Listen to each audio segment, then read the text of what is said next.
back in 2018. I worked part-time as a night manager at a small, family-run mountain lodge tucked deep in the Black Mountains of North Carolina. I was in college at the time and needed something flexible that didn't interfere with my classes. The job was simple. Watch the property overnight, handle any late check-ins, and keep an eye on things until morning. The place was remote, 12 miles from the nearest town, and surrounded by nothing but forest, fog, and mountains that loomed like sleeping giants. The lodge itself had 10 guest rooms, a rustic dining area, and a front office that doubled as a check-in desk and security station. It was cozy, charming, and completely isolated once the sun went down. The owners were an older couple, John and Martha. They lived in a small cabin just down the hill, and usually left by 7 or 8 p.m. unless there was a full house, which there rarely was. Most nights, I had the entire lodge to myself. No co-workers, no passing cars, just the wind through the trees and the quiet hum of the old CRT monitor that showed the black and white feeds from the exterior security cameras. For months, nothing strange ever happened. I'd bring a book, drink coffee, and occasionally walk the halls. The scariest thing I'd encountered was a raccoon knocking over the trash bins out back. But during the last week of October that year, something changed. It was a Monday night, cold, clear, and unusually still. Only 2 rooms were booked.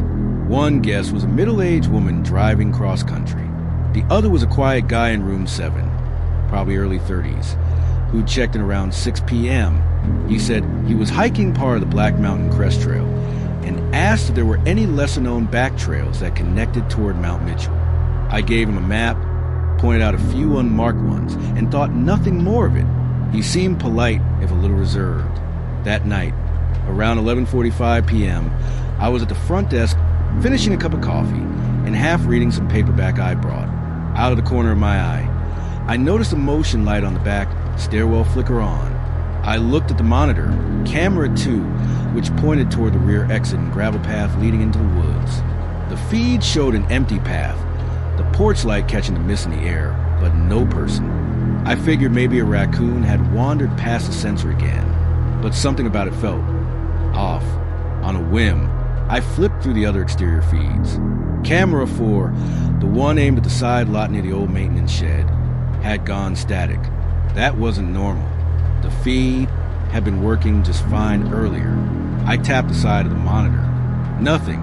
Eventually, I reset the camera feed. When it came back, the screen flickered to life, and someone was standing there.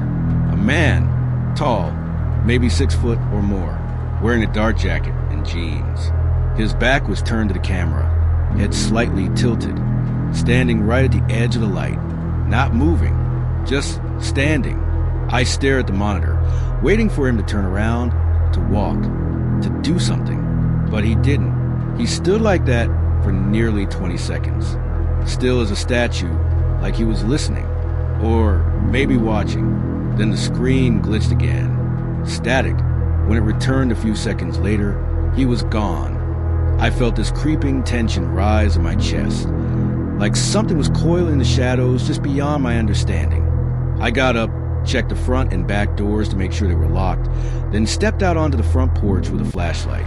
The air was crisp and silent. Too silent. That's when I heard it. Footsteps. Faint, slow, crunching leaves somewhere near the back tree line. The slope that dropped down into the woods behind the lodge. I couldn't see anything with the light, but the sound was unmistakable. Not an animal. These were two-legged, heavy and deliberate. I backed inside and locked the door.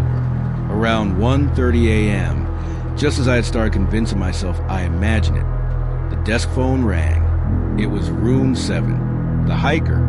His voice was low and cautious. "Hey, sorry to bother you, but I think someone just knocked on my window." I sat up straighter. "Knocked? You're sure?" "Yeah.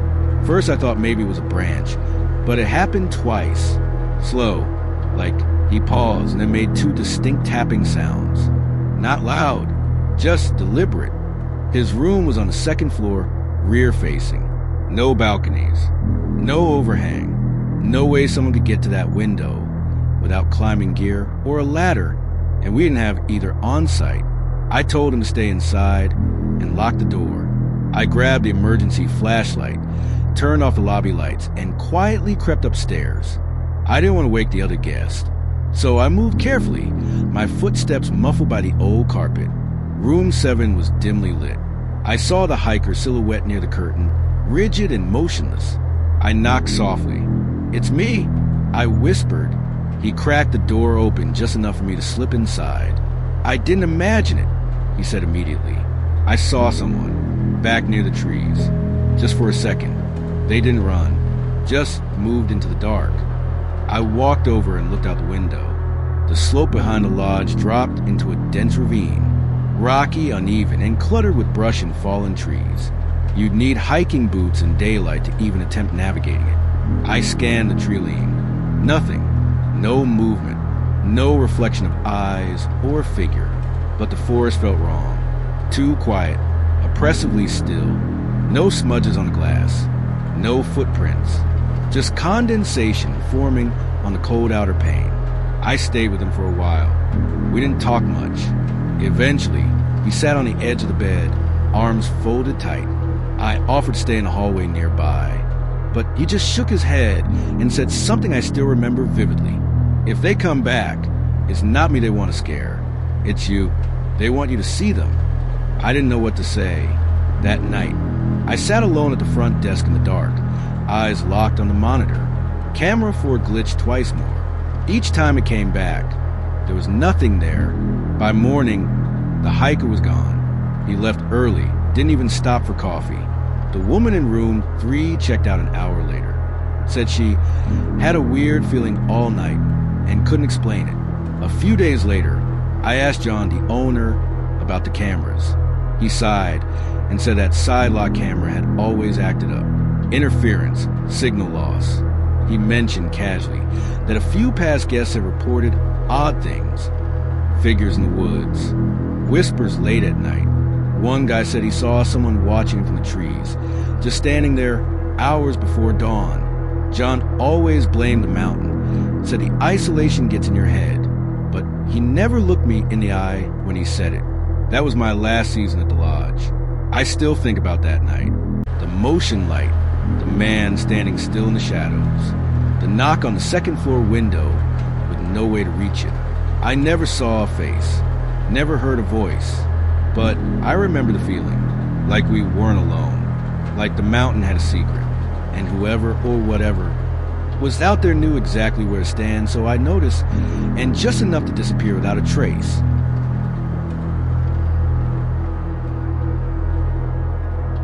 This happened in early 2020, just before the world shut down. Things were already starting to feel strange, like something was quietly shifting under the surface of everything. My cousin Jake and I had planned a short backcountry hiking trip into the Dolly Sods wilderness in West Virginia. We both needed a break. He was going through a rough patch with work, and I had just gotten out of a long relationship. We figured a couple of nights in the wild would clear our heads. If you've never been to Dolly Sods, it's unlike any other place in the Appalachians. It's a high-altitude plateau, boggy, wide open, with thick pine groves and jagged rock outcroppings that jut up like broken bones. At times, it feels almost otherworldly, like the terrain forgot it was supposed to be part of West Virginia. One moment you're in a dense, mossy forest, and the next, you're standing in a wide-open field of fog and boulders, no trees in sight. Jake and I had hiked the area a couple times before, and we always liked that it didn't get too crowded. Most people stuck to the better-known trails in Monongahela National Forest, but Dolly Sods? It felt wild, unpredictable. The weather could shift in minutes. We loved that. We had 2 nights planned. We started at Bear Rocks and followed the trail down into the valley, looping toward an old fire road that, according to the map, would lead us back near Red Creek. We had no cell service and no plans to check in with anyone until we got out. Our first night was uneventful. It was cold and foggy, pretty typical for the region. We made camp in a little clearing surrounded by spruce trees, the kind of spot that feels safe just because it's enclosed. We built a small fire, ate some freeze-dried meals, and passed a flask back and forth until our faces were warm and our conversation got deep. Work, relationships, the creeping weirdness of the world. We both admitted we felt like something was coming, though we didn't know what. The fog rolled in heavy that night, but we slept without issue. It was the second night when things got strange. We made good time hiking and ended up at our next campsite around 4 p.m., earlier than expected, mainly because the fog had thickened to the point where we couldn't see more than 20 feet ahead. It was like someone had wrapped the entire mountain in a wet white sheet. The temperature dropped fast, and the woods went quiet. No wind, no bird song, just this heavy silence, broken only by our footsteps and the occasional drip of water from the tree limbs. Jake volunteered to gather more firewood before it got too dark, and I stayed back to pitch the tent and get the fire going. It was around 4:30 when I last saw him heading off into the trees with a hatchet and our camp tote. I was crouched by the fire pit, stoking some kindling, when I heard it. Footsteps, slow, deliberate crunches through the underbrush, coming from the same direction Jake had gone. I figured he was back early, but when I looked up, nothing, just fog. The firelight barely lit the edges of clearing. "Jake!"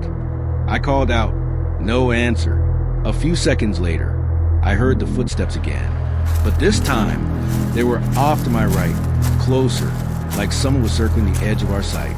I stood up with my flashlight and swept it across the trees. Nothing, just mist and shadow, but the sound had been so close. I stepped to the edge of the clearing, listening. That's when I heard it. A cough. Not a loud one, not a dry one. It sounded like someone was trying not to be heard, like they were holding something back. It came from just beyond the tree line, maybe 10 feet away, but I still couldn't see anything.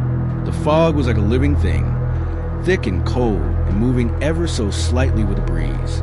"Jake, come on, quit screwing around," I said, louder this time. Still no reply. The footsteps started again, retreating this time, slow at first, then faster, fading into the distance. I stood there for a full minute, just listening. Then Jake stepped out of the fog on the opposite side of the clearing, breathing heavily and carrying an armload of wet branches. His face was red from exertion. "You okay?" I asked. "You were gone a while." He gave me a weird look and said, "I've been yelling for you for the last 10 minutes. Didn't you hear me?" I shook my head. "No, I didn't hear a thing. I thought you circled back around earlier. I heard footsteps, and someone coughed." Jake's face changed immediately. He looked pale, uneasy. "I never left the trail," he said. "I didn't cough, and I definitely didn't circle around." We didn't talk much after that. The fog got thicker that night. It pressed in around the tent, like a second skin. We sat by the fire until almost midnight, both of us quiet, listening. Every once in a while, I thought I heard faint movement, a footstep, a shift in the brush, but it never got close again. Still, I couldn't shake the feeling that we weren't alone. Around 1:15 a.m., I woke up needing to piss. I slipped on my boots, unzipped the tent, and stepped out with my headlamp on. I didn't want to go far, so I turned toward the trees, maybe 15 feet from the tent, and started relieving myself. That's when I saw it. Just beyond the reach of my headlamp, maybe 30 feet away, was a figure, tall, thin, standing perfectly still between two pine trees. I couldn't see details, just the outline of a person. No movement, no swaying, just there. My breath caught, my chest tightened. I adjusted my headlamp slightly, and in that fraction of a second when the beam moved, the figure vanished. No sound, no movement, just gone, like it had melted into the fog. I backed toward the tent fast, zipped it shut, and lay down without saying a word. I didn't sleep the rest of the night. In the morning, Jake immediately noticed something was off. I must have looked pale, shaky. I told him what I saw. The figure, the silence, the vanishing. He didn't laugh. He didn't even look surprised. Instead, he said, "I don't want to freak you out, but I woke up around 3. I thought I saw someone crouching right outside the mesh window. Just a shape. I blinked and it was gone. I figured I was dreaming." We broke camp in silence. Didn't even eat breakfast. Just packed everything up and started hiking. About 2 miles from the trailhead, we saw another hiker coming toward us. Older guy, alone, wearing a long canvas coat, and a dark knit hat. He didn't say a word, just nodded once as he passed. Something about him felt off. Jake must have felt it too, because we both turned to glance back at him at the same time, maybe 5 seconds later. But he was gone. No sound, no trail crunch, just empty mist behind us. Jake still talks about going back to Dolly Sods. Says maybe it was just bad weather and nerves, but I haven't returned. Not once. It's not that I'm scared. Exactly. It's more like unease. A feeling I can't explain. Like we weren't supposed to be there. Like something in that fog watched us from a distance. And when it finally got close, it didn't need to touch us or speak. It just needed us to know something was there, and it could walk without sound. And when it wanted to vanish, it did, as if it was never there at all.